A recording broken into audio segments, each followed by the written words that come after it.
It is always being described, mental illness is described as something where the people are suffering, but the people are really in an altered state of existence.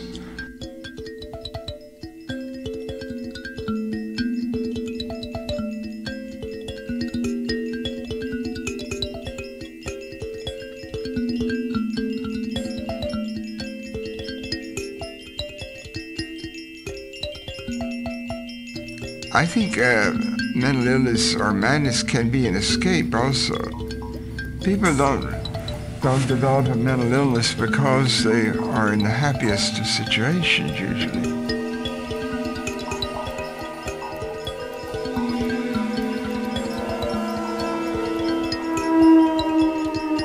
This is the house of Bedlam. Well, I didn't feel that I belonged locked up. I never went voluntarily. This is the man that lies in the house of Bedlam.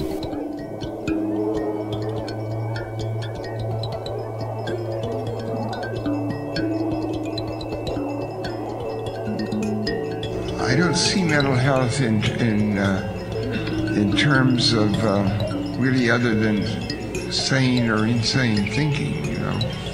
So from that point of view, I'm sane.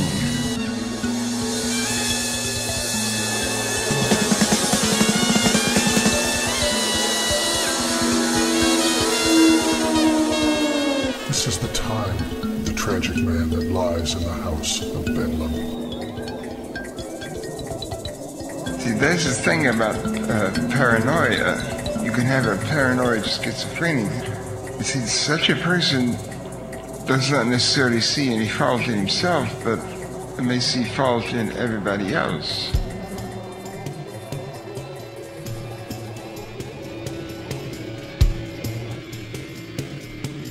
This is a wristwatch telling the time of the talkative man that lies in the house of Bedlam.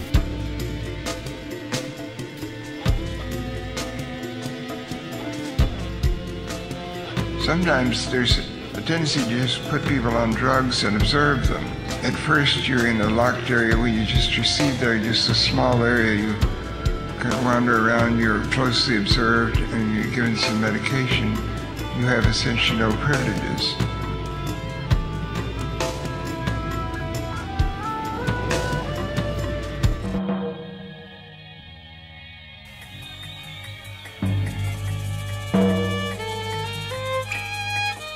This is a sailor wearing the watch that tells the time of the honored man that lies in the house of Bedlam.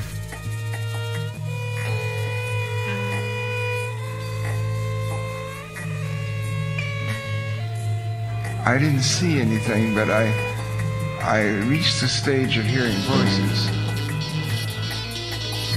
But I didn't hear voices until 1964.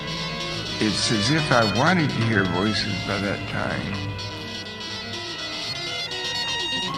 Psychologically, it seems like I may have wanted to hear voices.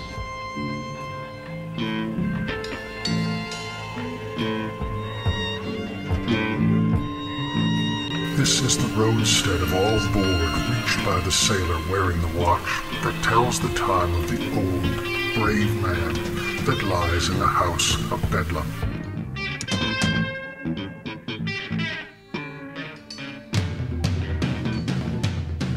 For me, I was able to imagine myself as in a role of greater importance than I would seem to be ordinarily.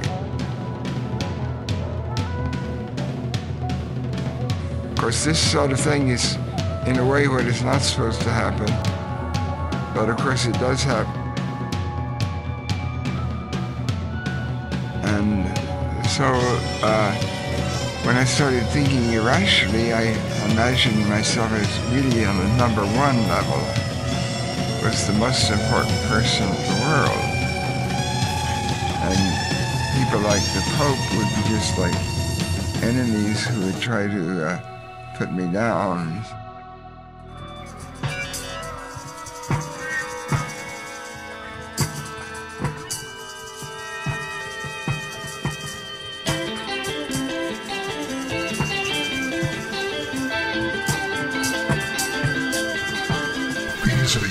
sailors, and the walls of the ward, and the winds and clouds of the sea of board sailed by the sailor wearing the watch that tells the time of the cranky man that lies in the house of Bedlam.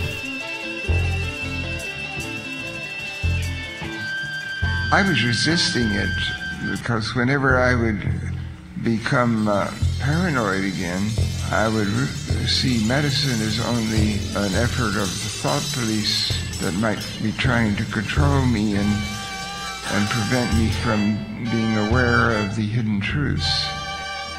So I was not taking medicine as a personal choice, which might not have been rational, but it's history now.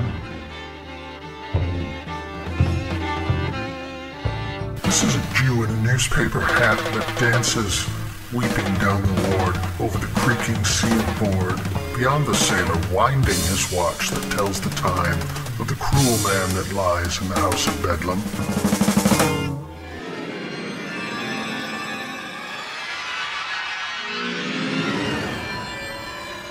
So I saw myself as being some sort of a messenger having a special function. And I saw it in terms of there being supporters, but also opponents. And so I would think that if I was put in the hospital, it would be a coup d'etat by the opponents.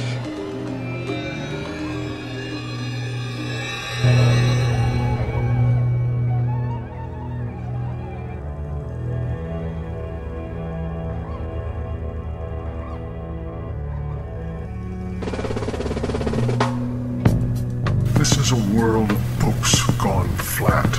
This is a Jew in a newspaper hat that dances weeping down the ward over the creaking sea of board, of the batty sailor that winds his watch that tells the time of the busy man that lies in the house of Bedlam.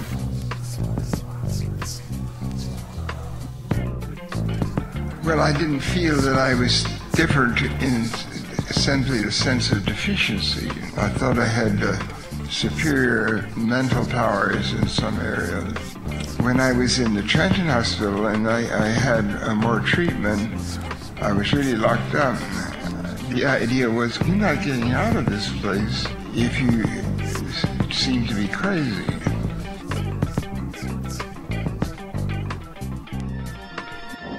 After a few months in the hospital, I was ready to go back and try to get back into normal life. This is a boy that pats the floor to see if the world is there, is flat, for the widowed Jew in a newspaper hat that dances weeping down the ward, waltzing the length of a weaving board by the silent sailor that hears his watch that ticks the time of the tedious man that lies in the house of Bedlam.